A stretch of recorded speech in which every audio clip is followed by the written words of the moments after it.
Hello guys, welcome to another video of stock market friends. Anondita Medicare Limited guys, IPO का आज day 3 का subscription open हो रहा है। जानेंगे लाइव सब्सक्रिप्शन जीएमपी कितना चल रहा है, लिस्टिंग कितना मिला, परफॉर्मेंस कैसा रहा, अप्लाई करें या फिर नहीं।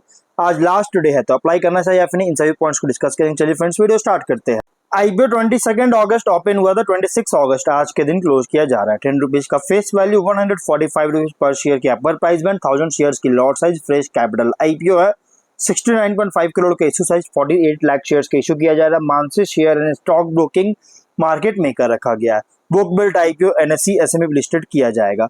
अलॉटमेंट डेट फाइनलाइज किया गया 28 अगस्त का। 29 अगस्त रिफंड रिलीज किया जाएगा और शेयर्स डिमेट अकाउंट में क्रेडिट होगा। 1 सितंबर का लिस्टिंग डेट रखा गया है। इंडिविजुअल ओनली 2 लॉट अप्लाई कर सकते हैं, 2000 शेयर मिलेंगे, 2,90,000 पे करना पड़ेगा। Small HNI minimum 3 lot apply कर सकते हैं, 4,35,000 पे करना पड़ेगा। मैक्सिमम 6 लॉट अप्लाई कर सकते हैं, 8,70,000 पे करना पड़ेगा। Big HNI minimum 7 lot apply कर सकते हैं, 10,15,000 पे करना पड़ेगा। तो गाइज, बिग एचएनआई हो या स्मॉल एचएनआई, अगर 40 to 50 टाइम सब्सक्राइब होता है ना, तो चाहे आप बिग एचएनआई में 3 लॉट अप्लाई कीजिए, 6 लॉट स्मॉल एचएनआई में अप्लाई करें, आपको अलॉटमेंट ओनली 3 लॉट ही किया जाएगा। इससे ज्यादा आपको अलॉटमेंट बिल्कुल नहीं होगा। बिग एचएनआई में आप 7 लॉट अप्लाई कर चाहे, मैक्सिमम का लिमिट कोई नहीं, मैक्सिमम कितने भी अप्लाई कीजिए। और गाइज, तो आपको अलॉटमेंट ओनली 7 लॉट ही किया जाएगा, इससे ज्यादा आपको अलॉटमेंट नहीं होगा। इसलिए आप इसमें अप्लाई करने का सोच लेगा तो आप इसमें लोअर मतलब कि मिनिमम लॉट पे अप्लाई कीजिए तो बेटर रहेगा। हाँ, मैं आपको कोई रिकमेंड नहीं कर रहा हूँ, मैं आपको सिर्फ नॉलेज दे रहा हूँ कि आप किस तरह से अप्लाई कर सकते हैं। प्रोमोटर होल्डिंग का प्री इशू 84%, पोस्ट इशू 61.7% का। कंपनी का ऑफर जो दिया गया है क्यूआईबी एंकर इंक्लूड नहीं करेंगे 18.9% का। बिग एचएनआई 9.5% का, स्मॉल एचएनआई 4.7% का, रिटेल 33% का ऑफर दिया गया है। एंकर से 19.6 करोड़ का फंड रेज हो चुका है। अगर हम इसके सब्सक्रिप्शन की बात करेंगे तो क्यूआईबी से कंपनी में 2.17 टाइम सब्सक्राइबर, 9 लाख शेयर्स का ऑफर किया गया था, जो कि सब्सक्राइब किया 19 लाख शेयर्स का, 28.5 करोड़ का। 21 एप्लीकेशन सबमिट हुआ। बिग एचएनआई में 64, जो कि ओवर थोड़ा सा फुल ओवर सब्सक्राइब है, लेकिन गाइज क्यूआईबी हमेशा लास्ट डे में अप्लाई करते हैं और इसलिए क्यूआईबी अगर नहीं हुआ उतना कोई खास नहीं हुआ, ओवर तो है, लेकिन अगर एचएनआई और रिटेल से कंपेयर करें तो बहुत कम है। और ये गाइज इसलिए हुआ क्योंकि लास्ट डे में अप्लाई करते हैं। अब देखना है कि क्या आज के दिन सब्सक्राइब होता है या फिर नहीं क्यूआईबी से। बिग एचएनआई से 64.2 टाइम का 4.5 लाख शेयर्स का ऑफर था, 2.9 करोड़ शेयर्स का बीट किया, 423 करोड़ का। स्मॉल एचएनआई से 41.9 टाइम सब्सक्राइबर, 2.2 लाख शेयर्स का ऑफर था, 95 लाख शेयर्स का बीट किया, 138 करोड़ का।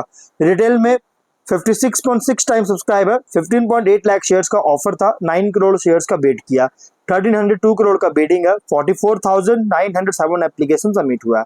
एचएनआई से 6878 एप्लीकेशन सबमिट हुआ है टोटल, और एप्लीकेशन सबमिट हुआ टोटल हुआ 41.1 टाइम का।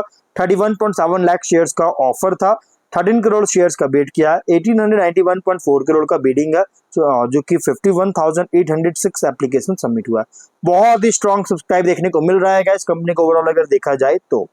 अगर हम इसके जीएमपी की बात करें, इसका जो जीएमपी है अगर देखा जाए तो गाइस, कंपनी का जीएमपी 73 रुपीज का बहुत तेजी से इंक्रीज किया 25 अगस्त को, क्योंकि इसका डे 2 में सब्सक्रिप्शन बहुत ज्यादा देखने को मिल रहा है। आप यहाँ पे देख सकते हैं डे 2 में जो भी इंक्रीज हुआ, डे 2 में ही देखने को मिला सब्सक्रिप्शन, और इसके वजह से इस कंपनी का जीएमपी इंक्रीज किया, क्योंकि डे 1 में इसका जीएमपी 65 था और डे 2 में 73 रुपीज का जीएमपी है। कल के दिन डेटा है, लेट नाइट अपडेट किया। 50.3% का लिस्टिंग गेन मिलने के चांस है, 218 रुपीज का एस्टिमेटेड लिस्टिंग प्राइस हो सकता है।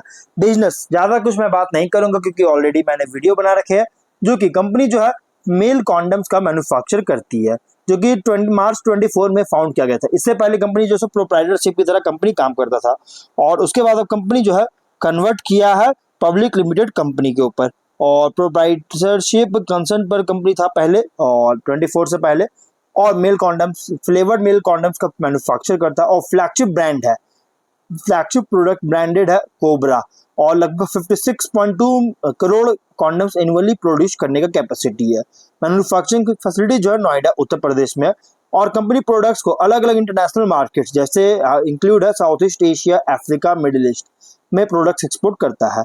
Global health organisation, NGO, governments के साथ भी कोलैबोरेशन किया है family planning, public health initiatives को सपोर्ट करने के लिए, और रॉबस्ट डिस्ट्रीब्यूशन नेटवर्क है जो कि टाइमली डिलीवरी करता है प्रोडक्ट्स का, अलग अलग मार्केट्स में इंश्योर करती है। कोलैबोरेट कर रही है wholesalers, retailers, e commerce platforms के साथ कोलैबोरेट भी किया है, जो कि वाइडली प्रोडक्ट्स को वाइडली एक्सेसिबल बनाया जा सके।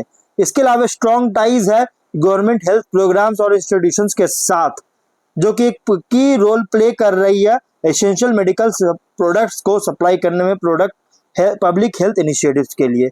31 जुलाई के अकॉर्डिंग 280 एम्प्लॉइज का टीम है। स्ट्रेंथ की बात करें तो experience and significant condom manufacturer है इंडिया में, वेल रिकॉग्नाइज्ड है नॉर्थ इंडिया में और ऑफर कर रहा है डाइवर्स रेंज ऑफ प्रोडक्ट्स का।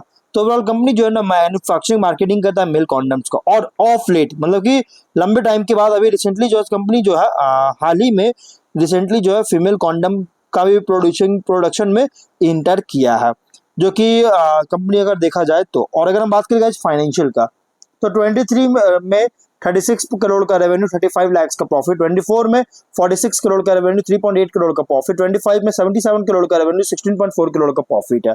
फाइनेंशियल अगर देखा जाए ना तो टॉप लाइन बॉटम लाइन बहुत स्ट्रॉन्ग बूस्ट हुआ है, ग्रोथ हुआ है, लेकिन बॉटम लाइन 24 से बहुत ही सरप्राइजिंग बूस्ट देखने को मिल रहा है। और ये सिर्फ डाउट ही क्रिएट नहीं कर रहा बल्कि सस्टेनेबिलिटी को लेकर कंसर्न रेज कर रही है। ROEROSNW 41.7% का, ROC 37%, debt to equity 0.7 time, PAT EBITDA margin 21.3 और 33% का, price to book value 15 time, PE ratio 11.7 time का है। कुछ रिस्की पॉइंट भी है, तो रिस्की पॉइंट क्या क्या है अगर हम देखेंगे तो कंपनी यहाँ पे अगर देखेंगे तो रिस्की पॉइंट में लगभग मेजर हाई डिपेंडेंस है लिमिटेड कस्टमर्स पर रेवेन्यू के लिए। मेजॉरिटी रेवेन्यू कॉन्सेंट्रेटेड है कॉन्डम्स के सेल से, और एक्सपोजर है government tender based order fluctuation के कारण, सब्जेक्ट टू स्ट्रिक्ट रेगुलेटरी और क्वालिटी रिक्वायरमेंट्स फॉलो करती है गाइस, और फॉरेन एक्सचेंज फ्लक्चुएशन के कारण एक्सपोर्ट रेवेन्यू भी इंपैक्ट कर सकता है। तो ये कुछ रिस्की पॉइंट भी है कंपनी का। GMP 73 रुपीज का ट्रेड कर रहा है, 50.3% का लिस्टिंग एक्सपेक्ट कर सकते हैं, बहुत ही स्ट्रॉन्ग डेब्यू करने जा रहा है। ऑब्जेक्टिव इक्विपमेंट मशीनरीज के परचेज में कैपेक्स करना चाह रही है। Working capital requirement unidentified acquisition general corporate purpose की फंडिंग चाहती है, इसके लिए IPO लेकर आया है। तो ओवरऑल कंपनी जो है ना ये मतलब कि अगर देखिएगा तो 25 का रेडा के प्रॉफिट जो हुआ है ना, इसके अकॉर्डिंग अगर हम बात करें तो यहाँ पे देखिए कंपनी का जो फाइनेंशियल है ना, एक तरह से अगर देखा जाए तो 25 का जो बॉटम है ना, ये इसके फाइनेंशियल में जो इंक्रीज होने के कारण गई एक दिखावा की तरह काम कर रहा है, मतलब कि मैनिपुलेटिंग की तरह मतलब कि शो कर रहा है, इसलिए थोड़ा सा एक रिस्क हो सकता है इसके कारण। लेकिन और इसके कारण प्राइस बैंड भी जो रखा गया ना, बहुत ही ग्रीडी प्राइस रखा गया, मतलब कि एक तरह से समझा जाए तो बहुत ही हैवी और ग्रीडी प्राइस रखी गई है गाइस, मतलब कि एक लालची कीमत पर रखा गया है कंपनी का प्राइस बैंड। और इसलिए गाइस अगर ये बात करें तो ये बहुत थोड़ा सा रिस्की IPO, लेकिन हाँ एक अच्छी बात है गाइस, ये फाइनेंशियल वैल्यूएशन कंपनी हो सकता है क्योंकि लिस्टेड होने जा रही है कंपनी स्टॉक एक्सचेंज में। उसका कॉम्पिटिटर है ओनली सिंगल कंपनी कॉम्पिटिटर है जो कि क्यूपेड। इसके अलावा अभी फिलहाल कोई ऐसा कंपनी नहीं जो कि सेम इसी तरह का बिजनेस करता है, इसी तरह प्रोडक्ट मैन्युफैक्चर करता है। और इसीलिए गाइस एक तरह से देखा जाए तो अच्छी बात है, लेकिन हाँ अगर आप इसमें अप्लाई करेंगे सोच medium to long term consider कर सकते हैं, लेकिन थोड़ा रिस्की IPO है। लेकिन फाइनल डिसीजन जो भी लीजिएगा अपने रिस्क पर लीजिएगा, ये कोई रिकमेंडेशन वीडियो नहीं है। तो मिलते हैं नेक्स्ट वीडियो में, डलन बाय।